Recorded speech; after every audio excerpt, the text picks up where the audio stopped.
But the reason we're using a woman metaphor is because the audience being written to is the men.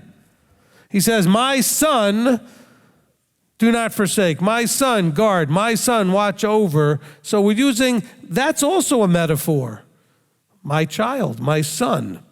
So to complete that metaphor for this teaching, he says, and the thing that will tempt you, for a man, it will be obviously a woman. He says, to guard you against an evil temptation. Why don't we put that in there? So we need to be careful what it is that in your life could be the equivalent of the evil woman with the flattering tongue, with the prettiness, with the captivating eyes and eyelids, etc.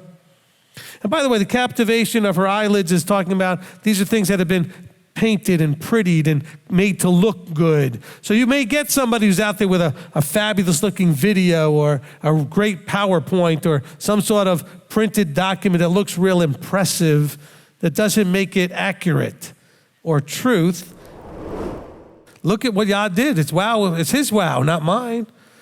If you can look at these topical teachings, you can see stuff that's within a chapter or sometimes between different writers that they're referring to each other, and you go, wow, now I get it. Because he just talked about mother, father, and lamp. And if I had not been in chapter 6 and seen him do exactly the same thing from verse 20 to 23, I would have thought, wow, if you don't treat your parents right, your lamp is put out in deep darkness. What if my parents are a mess? So deep darkness came and smothered the light, is what it's saying, deep darkness.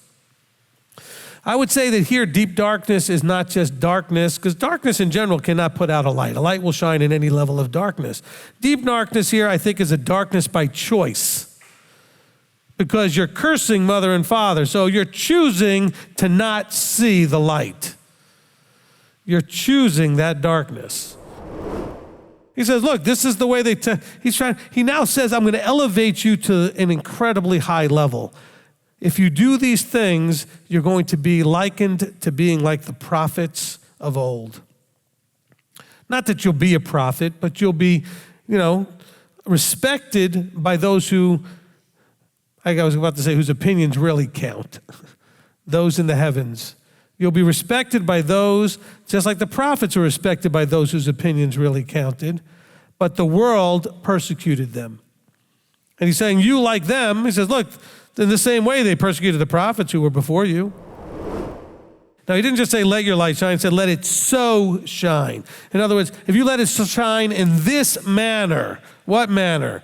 The manner where he says, you are the light of the world. Why? Because you're the salt that has flavor, because you're the poor in spirit, you're the ones who mourn, you're the ones who are meek, you're the ones who hunger and thirst for righteousness, you're the compassionate, you're the peacemakers, you're the clean in heart. He says, you let your light so shine in that way before men, and they will see that because you are doing these things, they'll see your good works. I did not come to destroy, but to complete or fulfill. I had a conversation with a mainstream person recently, and I said, look, you need to understand that the Greek word there, translated as complete or fulfill, is the same word when he said, I have come so that your joy might be fulfilled. So get rid of all your joy, it's done. Let's translate words consistently, please. If you're going to say that complete here means done away with, finished, completed, no longer necessary for anybody else, then joy has been wiped out as well. Like when we pray here, we all pray together. That's fine. But you don't need an audience. I've been in prayer circles. I was going to say I hate it. I am not a big fan. Everybody now feels like they have to compete with whoever already went and what you have to say. Of course, if you're like the fifth person to go, everything that possibly you could say has already been said. So all you could do is repeat what everybody said. Each one trying to top each other, whatever. It's just a public display of competitive praying or something. Now, I know there are those that feel like, well, we are really reaching out together and doing this prayer warrior thing. There's no prayer warrior verse, okay? People say, well, where's the MTOI intercessors at home intercessing? You wonder, well, my prayer doesn't seem to be getting anywhere. Well, because you want them to forgive you, but you won't forgive you. Or you want them to forgive you, but you're not forgiving others. And I'm not talking about your friend who says to you, well, you have a problem with forgiveness because you haven't reconciled with them even though you have forgiven them. We're talking about you know if you forgave somebody or not. And if you're still holding unforgiveness, then your Father's not forgiving you until you forgive others, because he's like, why should I do for you what you're not willing to do? And probably the biggest problem is forgiving yourself. We are so much harder on ourselves than we are on anybody else. And there's things that we do and we think, well, how can he love me? How can he ever forgive me? Look at what I did. When you do the things, we talk about, scoring points. Well, I did this to score points with my husband, to score points with my wife, to score points, whatever, with my boss. Nothing wrong with that idea. You want to score points with the Creator? He tells you how to do it right here. You want to score points with men? He tells you how you can do that right here too. He just tells you that's the foolish way to go about it. Treasure up for yourself treasures in heaven.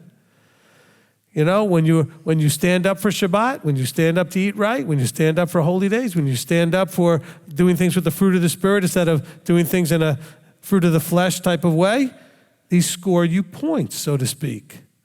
Not that there's a point system where if you get enough points, you get in or something, but these are things that are pleasing to your Father.